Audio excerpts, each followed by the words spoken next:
বাবাজিরা শোনার টুকরো বন্ধুরা আমার সঙ্গে মানুষেরা, ইমামে আজম আবু হানিফা রাহমাতুল্লাহ আলাইহি নাম শুনেছেন আপনারা? যার আসল নাম ছিল নোমান বিন সাবিত, আল্লাহ পাকের ওলি ছিলেন, যিনি এক ঈশা রুজুতে 40টা বছর ফজরের নামাজ আদায় করেছেন। এত বড় আল্লাহ পাকের ওলি ছিলেন, যিনি এক টানা রোজা রাখতে রাখতে সারাটা বছর, বছরে 5টা দিন রোজা রাখা হারাম। কয়দিন? ঈদের দিন, বকরা ঈদের দিন, বকরা ঈদের পরে 3 দিন, এই 5 দিন রোজা রাখা নিষেধ। তো ইমামে আজম আবু হানিফা রাহমাতুল্লাহ আলাইহি সারাটা বছর রোজা রেখে 30টা বছর একটানা রোজা রেখে দিন পালন করেছিলেন। আল্লাহ পাকের ওলি ঈশার নামাজ পড়ে তিনি যখন বাড়ি যেতেন, ছিঁড়া ফাটা পোশাক পরে দরজায় খানকার দরজা লাগিয়ে দিতেন। কারণ আল্লাহ পাকের ইবাদতে মশগুল হয়ে যাবে, আল্লাহ পাকের নামাজে মশগুল হবে, আল্লাহ পাকের দিদারে মশগুল হয়ে যাবে। মুসলমানের ছেলেরা, আমার হিন্দু ভাইরা, সম্প্রীতি কাকে বলে দেখো। আল্লাহ পাকের ওলি বান্দা ইবাদত করে, আর পাশের বাড়ি একটা মুসলিম ছেলে সন্ধ্যা থেকে সকাল থেকে সন্ধ্যা পর্যন্ত মেহনত করে নিয়ে আসে, আর সন্ধ্যাবেলায় বড় বড় বোতল নিয়ে আসে, মদ পান করে। এখানকার মুসলমানের ছেলেরা খায় কি খায় না? খায় না। হিন্দু ভাইরা তো জানে না, হিন্দু ভাইরা তো জানে না যে নেশাগ্রস্ত অবস্থায় ঠাকুরকে স্মরণ করো না, নেশাগ্রস্ত অবস্থায় মন্দিরে যেন পা রাখো না। আচ্ছা বলেন আমার হিন্দু ভাইরা, যদি কেউ থাকে, সম্মান দিয়ে বলছি, তোমার মা তাকে কলকাতায় বছরে একবার আসে, 10 দিন বেরিয়ে তারপর আবার চলে যায়। 10 দিন নিজ বাড়িতে আসার পর মা যখন বাড়ি চলে যাবে, ওই ছেলেটার হাসি বেরোবে না কান্না বেরোবে? ও যদি ছেলে হয়, যদি সন্তান হয়, তো কান্না চোখের জল ঠেকাতে পারবে না। মা চলে যাচ্ছে, কষ্ট হবে কি হবে না? এই তুমি হিন্দু ভাই, তোমাকে বলে যায়, আমি তোমাকে উপদেশ দিতে আসি নাই।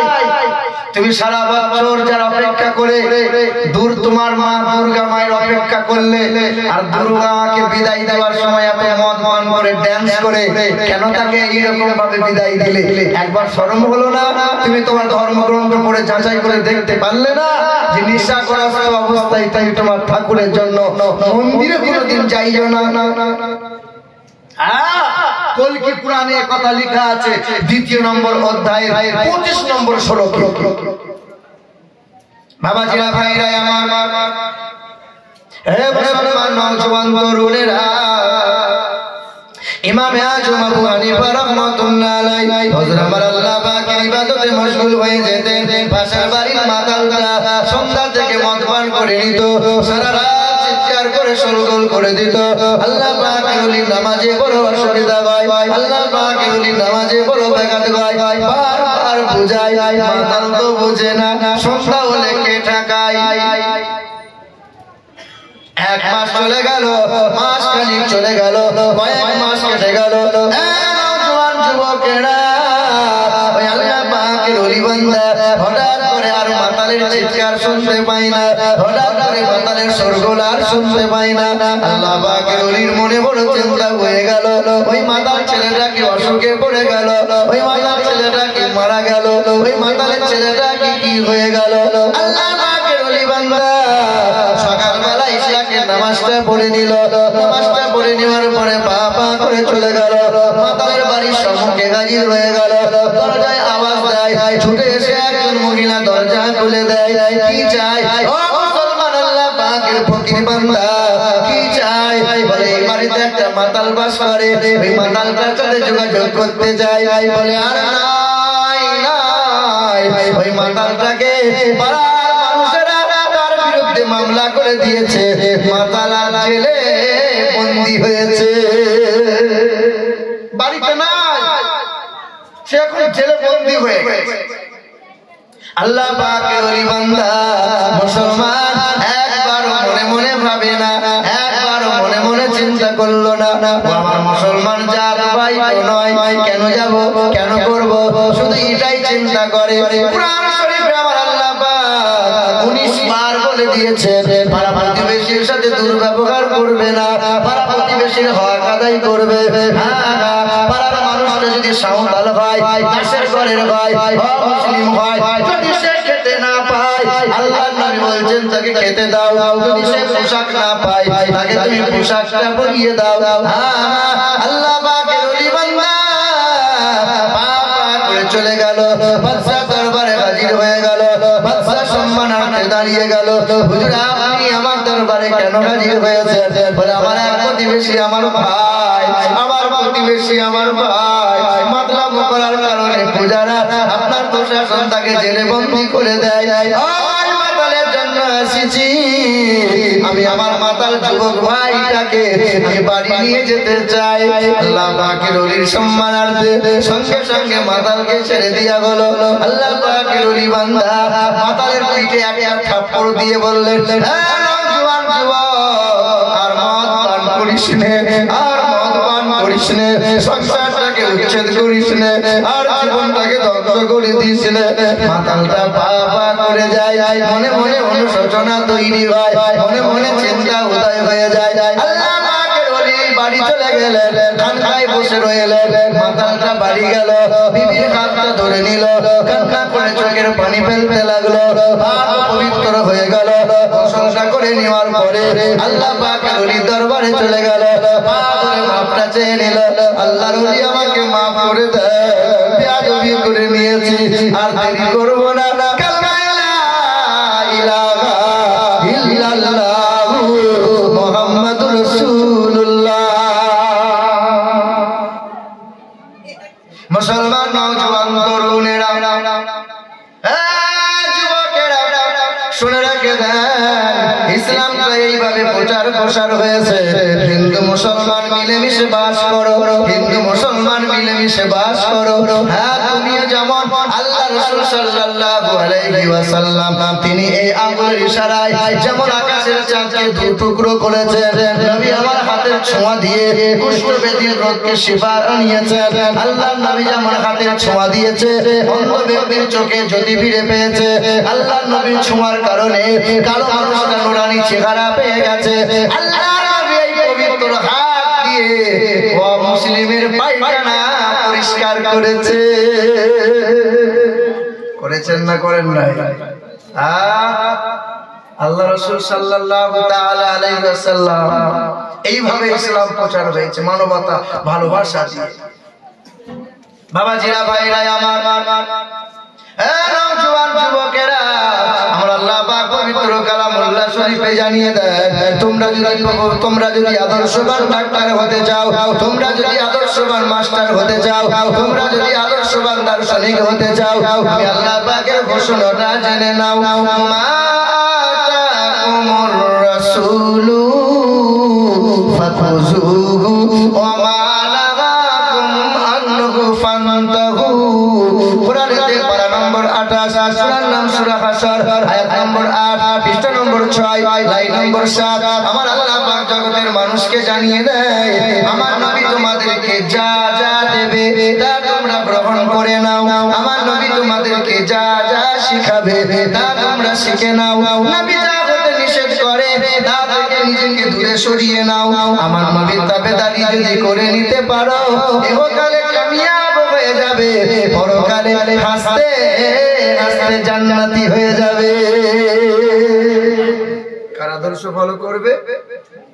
আল্লাহর নবী সাল্লাল্লাহু আলাইহি ওয়াসাল্লামের। আল্লাহর নবীর আদর্শকে ফলো করো।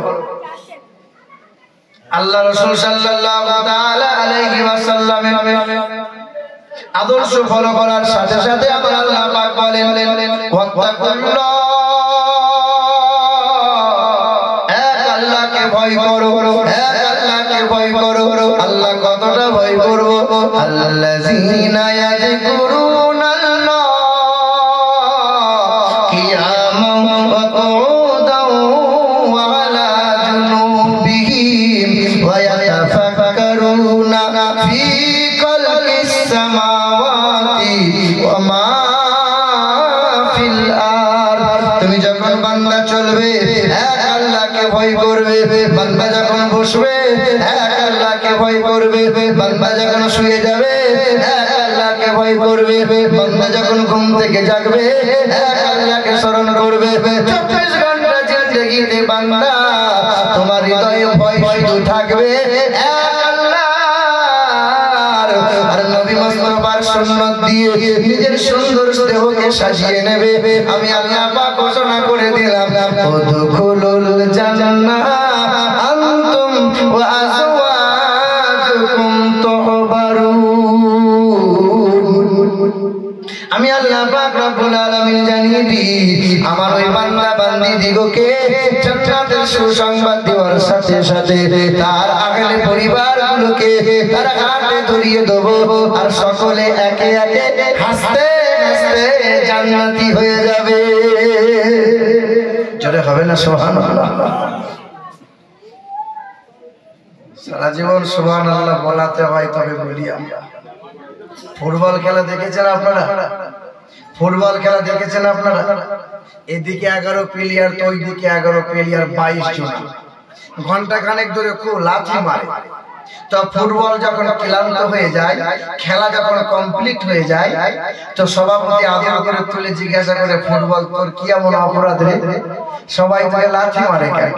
তো ফুটবল কাঁদে আর বলে, আমার একটাই অপরাধ, কেউ যখন আমাকে পাম দেয় তখন আমি ফুলে যাই, আর ফুলে গেলে আমাকে লাথি খেতে হয়। আমি আপনাকে বলাবো তবে সুবহানাল্লাহ বলবেন? মহব্বতে বলতে পারেন না? আর ওই যে যারা 4 কিলোমিটার দূরে বসে আছেন, আমরা তো মুসলমান নাকি, একটু আগেই চলে আসেন না, মধ্যখানে টাকের মতো ফাঁক হয়ে আছে, চারিদিকটা চুল আর মধ্যখানে ফাঁক, একটু আসেন। হ্যাঁ চলে আসেন না, একটু আগে আসেন না। জিকির করি লা ইলাহা, আরো জোরে লা ইলাহা, বলো লা ইলাহা ইল্লাল্লাহু মুহাম্মাদুর রাসূলুল্লাহ। আল্লাহুম্মা সাল্লি আলা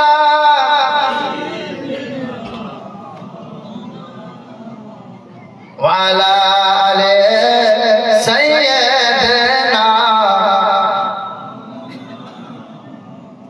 দরুদ যা পড়ছে মনে হচ্ছে সকালেই নানি মরেছে। কিছু মানুষ তো ঠোঁটের ফাঁক দিয়ে বাড়ি করে, মনে হচ্ছে খৈনি ভরে রেখে দিয়েছে ঠোঁটে। বাবাজিরা ভাইরা, আপনারা ফিলিস্তিনের পক্ষে না বিপক্ষে? ফিলিস্তিনের পক্ষে না বিপক্ষে? পক্ষে। এইরকম দরুদ পড়লে পক্ষে থাকা যাবে? যারা বলে নারে তাকবীর, আর একটা আস্তে করে বলে নারে তাকবীর। বাহ বাহ সুবহানাল্লাহ। বাবাজিরা ভাইরা আমার, পৃথিবীর জমিনে সবচেয়ে দামি ব্যক্তি, বিশ্বের মহামানব, তিনি নবী মুহাম্মদুর। পৃথিবীর জমিনে সবচেয়ে সর্বশ্রেষ্ঠ ধর্ম দ্বীনে ইসলাম। আপনাকে যদি কোনো অমুসলিম ছেলে জিজ্ঞাসা করে যে তোমার ধর্মটা সর্বশ্রেষ্ঠ, এটা বুঝাও, বুঝাতে পারবো? বুঝাতে পারবো? নামাজ তো ঠিক মতো পড়ি না, দাড়ি তো মাশাআল্লাহ রাখবো না, সুদের কারবার তো বন্ধ আমাদের হয় না, আর লটারি চলে, আর উদুম হারামের কারবারও চলে। আচ্ছা, আমার মতো মানুষটা ইসলাম সর্বশ্রেষ্ঠ বোঝানো সম্ভব?